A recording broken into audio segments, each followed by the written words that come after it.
Welcome back. I appreciate each and every one of you for tuning in to the Beyond the Statement mini workshop series. Hopefully you're finding these mini workshops helpful. Hopefully you're beginning to see some change internally within yourself and internally within your organization. I guarantee you, if you stick with me throughout this entire series, you will change as a person and it will change your organization if you're implementing the things that I'm telling you you need to do. This workshop is entitled, Who is Leading Your Organization? I always say they're short, sweet, to the point. This one is one of the, I don't want to say easiest. It's going to be one of the quickest just because it's a straightforward goal, straightforward topic. As always, my statements and opinions are my own. Let's see why. Goals. Every workshop has a goal. There's an overarching goal for the series. When we have a goal for each workshop at the end, I can say, boom, we met that goal. Or you can say, I get it now. Or you can say, that had nothing to do with the goal. Why did I even watch this? But thus far, I guarantee you can't say it. You can't say it. And hopefully you've watched the previous videos. You're going on a journey. You're going in an order. Thus, no matter if this is your first day consuming the content, I highly recommend going back to the first video and watching them through. It will change your personal life at the very least. Our goal for this session, make sense of who are the leaders by title within your organization. You're like, Chris, but earlier you said everyone is a leader except everyone is a leader. Everyone is a leader. I want you to understand that. But also, we're going to focus on titles for this workshop because with titles come more power and more money. Thus, it is critical now that we specifically identify people by titles because in this whole diversity and inclusion piece, in this thing of being an educational leader from where you are, yes, you can do things. You can do grassroots things. But when you have a certain title, it doesn't have to be grassroots. It can be your signature or your directive, and immediately it is done. Think about how many times you've gotten a directive. I need this by end of day Tuesday. And what happens? It gets done. The same vigor can be done with diversity and inclusion if the leader values it and cares about it. All right, there it goes again. These crickets. Okay. Leaders, be bold. Leaders can be bold when it comes to a lot of things. It's time to be bold in this. And this is what we need, an honesty moment. If you do not know what to do, ask. People get this false sense and false notion. Leaders need to know everything. They have to be this great individual who's almost godlike. You don't. No one knows everything. We all have different shortcomings. We all have things we do not know. This is your opportunity to say, I don't know, but I'm going to bring in someone to co-lead, but I'm going to learn. There's nothing wrong with that.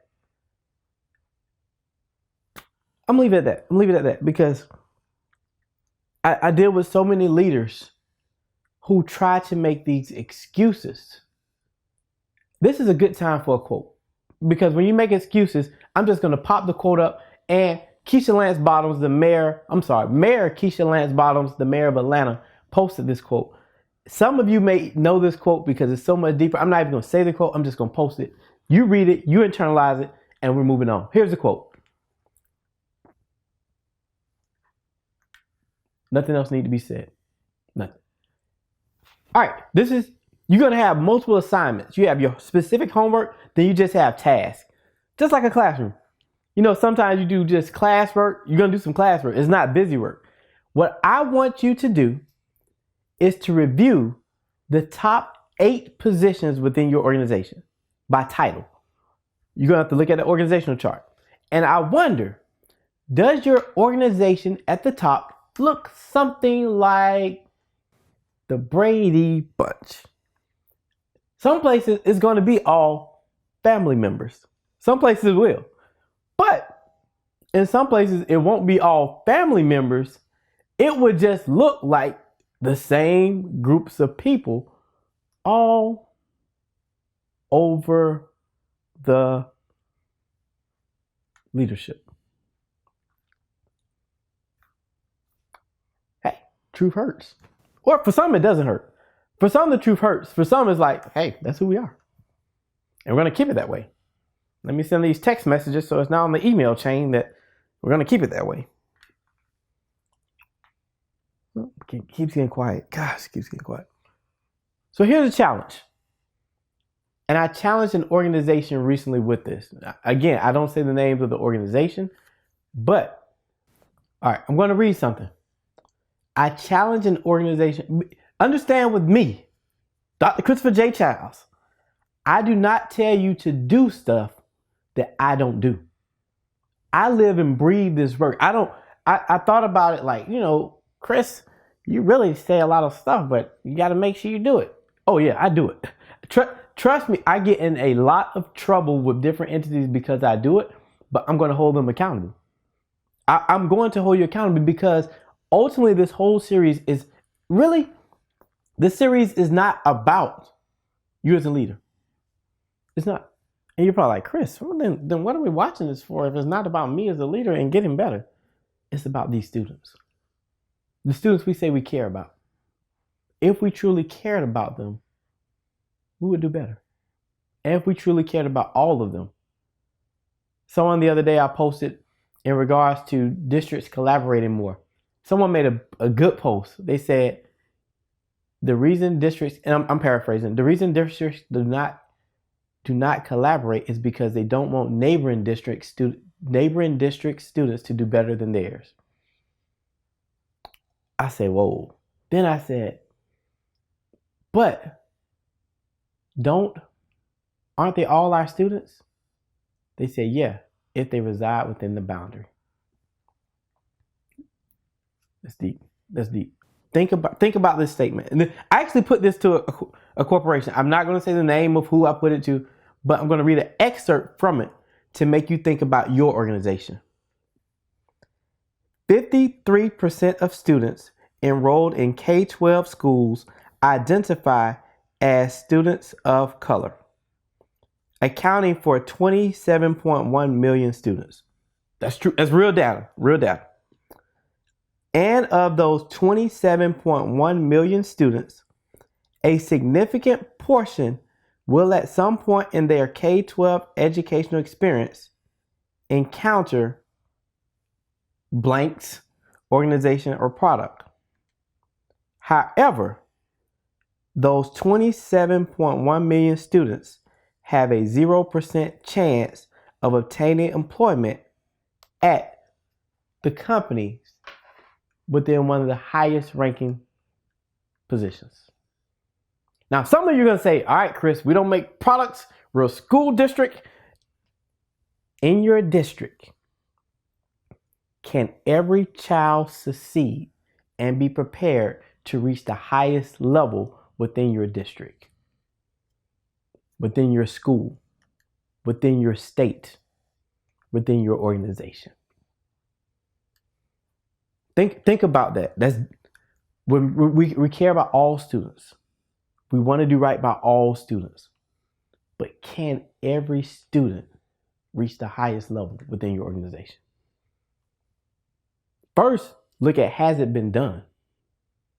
Think about who has been, I'm saying at the top, those big money. I'm saying big money because later my goal is one of the workshops to talk about why that's a factor. Can every student obtain that? Has it been done? When we think about the highest levels of your organization, a lot of them have only been ran by white males. Some only white females, or just white males and white females. When you look at the boards, think about who has never sat in the highest office within your organization. I'm not saying set for a meeting, set in the leadership chair. What are you doing as a leader to change that? Chris, you're going into affirmative action. That's not right. Everyone deserves an equal opportunity. Here's my question to you. Do you? It's not even a question. Here's the quote, but I'm going to give it to you in a question. Do you mentor someone who does not look like you in terms of gender and race? Yes or no question. If you don't, you're perpetuating a system of inequality. If you did, we wouldn't have to say anything. Affirmative action wouldn't even be a word. It's easy to pick someone who looks like you and acts like you to take your position. And you're going to say, they believe in the values that I believe in. They've assimilated, or you don't want to say they've assimilated to be you. That's a bad word. But they believe in the values. That's the politically correct term. Most of them don't, but they're going to play the game because they know they can get in a position. You are responsible for the change. And it's not tokenism. This is being authentic. Like you authentically mentor people, you can authentically pick other people to mentor and give them a shot. Most people don't get a chance because guess what? Leaders purposely put things in place and consciously put things in place to lock them out. Chris, it's not purposeful. Whoa, Chris, it's not purposeful what I'm doing. I'm about to turn off this workshop. It's purposeful because you just heard this message. So now I've opened your eyes, I've enlightened you, so now it's conscious. One of your tasks, I'm moving on. Look at your organization's organizational chart. And I want you to review the top 8 positions, as I stated earlier. But looking at that organizational chart, you'll see who are at the top levels. I want you to notate who is represented and who is not represented. If you have a board of trustees or a school board, look at who is represented, who is not represented. We're looking at systematic structures that are in place. And this is publicly available information. Even if you're a private entity, typically they have on different websites who within my organization, structurally, who are at the top positions, who's represented, who's not. Then as you look, this is a bonus. As you look at who's represented and who is not represented, look at the positions they're in. Why, Chris, why do we look at the positions? They're VP, they're VP. Everyone has different power within the organization. I'm not knocking this position, but I want you to think about this. Chief Diversity Officer. A lot of places have them. A lot of places need them. Some are doing some amazing work because, and I say some are doing amazing work because there are structures in place for them to do amazing work. In some organizations, there are structures in place where they're just a compliance person. And when you're just there for compliance, you can't do amazing work. But typically that position, they're like, this is our checkbox. But they typically do not have any power over the core components of the organization. Get it? Think about this. Think about those positions that have true power. Who are in those seats? It's getting quiet. It's getting real quiet. Here's some questions to ask leadership. Now, Chris, you said we're all leaders. You're all leaders watching these videos. But everybody reports to someone. Everybody reports to someone. So here are a couple key questions. And if you're at just the top of the food chain, Chris, I don't report to anybody. It's just me. Ask yourself these 3 questions. Will you be participating in the organization's diversity and inclusion commitments? It's easy to talk. But will you as leaders get in the trenches? And not in the trenches to lead, being a member, being present, authentically learning. Everybody can learn something. Because guess what? If you knew what was going on, you would need that diversity and inclusion stuff. If you knew what was going on, you would need diversity and inclusion initiatives because it'd be a part of who you are. There's some things you don't have to do as an organization. Guess what? It's a part of who you are. Question 2. What % of the organization's budget will be allocated to diversity and inclusion commitments. A budget is a moral document. As a leader, you put your money where your mouth is. If there's no budget, that shows you don't care. Chris, we don't have money. You find money for what you value. All of us find money for what we value. Question number 3. Why are diversity and inclusion commitments personally to you? Look your leader in the eyes when you ask that question. It tells a lot about who they are. Not as a leader, as a person. It's getting quiet. I'm changing the tone because it's serious. And I just thought of one. Here's a bonus. Ask your leader, what are you reading? And by who? That showcases a lot about a person. What they read and what they don't read. There's a post that was going around asking individuals, when was the last time you read a book written by a woman of color? Especially when we get these, leaders read these great leadership books. Who's writing these books? Who are you purposely promoting in their values? And who are you purposely not promoting? Tone change on this one. It just changed over the course of just thinking about this workshop and what it means. And just how people are purposely making decisions. Here we go. Homework. Individually, consider who you are currently mentoring. Are they another you, or do they possess a unique missing skill or quality? That goes back to mentoring someone who does not look like you in gender or race. No, I'm sorry. That goes back to mentoring someone who does not look like you in terms of gender and race. You have to get out of your comfort zone. They're going to learn something new. You're going to learn something new. Organizationally, determine what specific policies will be put in place to diversify upper leadership, including but not limited to authentic mentoring programs. Leaders have power to put things in place with the stroke of a pen or an email. What specific policies are you willing to put in place? It's easy to say we're going to do unconscious bias training across the organization. It's easy to say we're going to develop a committee. It's easy to say we're going to hire this chief diversity officer. And by the way, that position does not count in upper leadership. And I'm not minimizing that position, but if you don't give that person power, like the executive level power of everybody else, they don't count. Again, it's an important position. I don't want to try to take the video, but how much power do they have? When you're the chief diversity officer over here in isolation, but the finance officer and everybody else meets differently, guess what? That's purposeful. But when it's like, when your direct report CEOs thinking about that, I have my chief finance officer, my chief diversity officer, and my chief content person. All of us on the same. That's different. If you're in the school setting, superintendent, I have a superintendent, then I have my assistant superintendents, I have my CFO, I have my chief diversity officer. And my chief diversity officer are over these key entities or a part of these, that's different. But when I have all these people, chief diversity officer, all these people, that's different. And that showcases what you value as a leader and what you care about.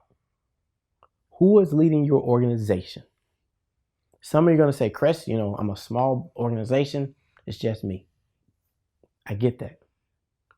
Then you think about it from the perspective of who is informally and formally a part of your organization. There are no scapegoats in this. None. We all play a role in diversity and inclusion. It's how do we do it? So for big organizations, you know what to do. For smaller organizations, you know what to do. What are you going to do beyond the statement? See you in the next workshop.